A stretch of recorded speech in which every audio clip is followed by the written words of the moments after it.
ઉદાસ હો ત્યારે પુસ્તક વાંચો. તમારું બ્રેઇન તમને થેન્ક યુ કહેશે. પુસ્તક વાંચ્યા પછી તમને સારું લાગશે એના 3 કારણો છે.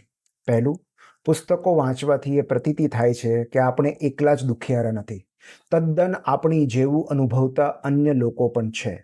કેટલીક વાર્તા, ફકરા કે વાક્ય વાંચ્યા પછી તમને કાયમ એવું લાગશે કે આ તો મારી જ વાત છે. કોઈ અજાણ્યો લેખક આપણી જેવું અનુભવે છે એટલી જ હકીકત આપણને હિંમત આપે છે. 2, પુસ્તક વાંચવાથી કોન્ફિડન્સ વધે છે. માત્ર એક પાનું વાંચ્યા પછી પણ આપણી અંદર એક સેન્સ ઓફ અકમ્પ્લિશમેન્ટ જન્મે છે. કોઈ અઘરું કામ પૂરું કર્યાનો સંતોષ અને આનંદ આવે છે. પુસ્તક વાંચન એક એવું મેન્ટલ જીમ છે જ્યાં આપણે ઇમોશનલ મસલ્સ બિલ્ડ કરીએ છીએ, સહાનુભૂતિના સ્નાયુઓ વિકસાવીએ છીએ. કોઈ કાલ્પનિક પાત્રની તકલીફો વાંચીને રડવું આવે ત્યારે કરુણા જન્મે છે, અને કરુણા સારું ફીલ કરવા માટેનો શોર્ટકટ છે.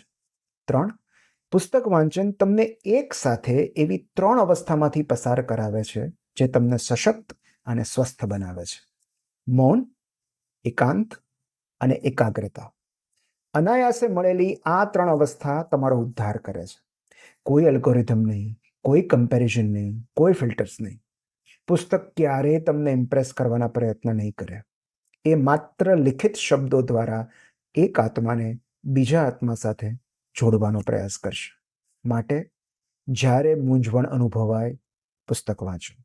નિષ્ફળ, નાલાયક કે નિરર્થક હોવાની અનુભૂતિ થાય ત્યારે પુસ્તક વાંચો. જ્યારે પણ એવું લાગે કે જીવનમાં ભટકી ગયા છો, પુસ્તક વાંચો, અને પુસ્તકો જ તમને જીવન તરફ પાછા વાળશે. પુસ્તકો જ પ્રાણ પૂરશે.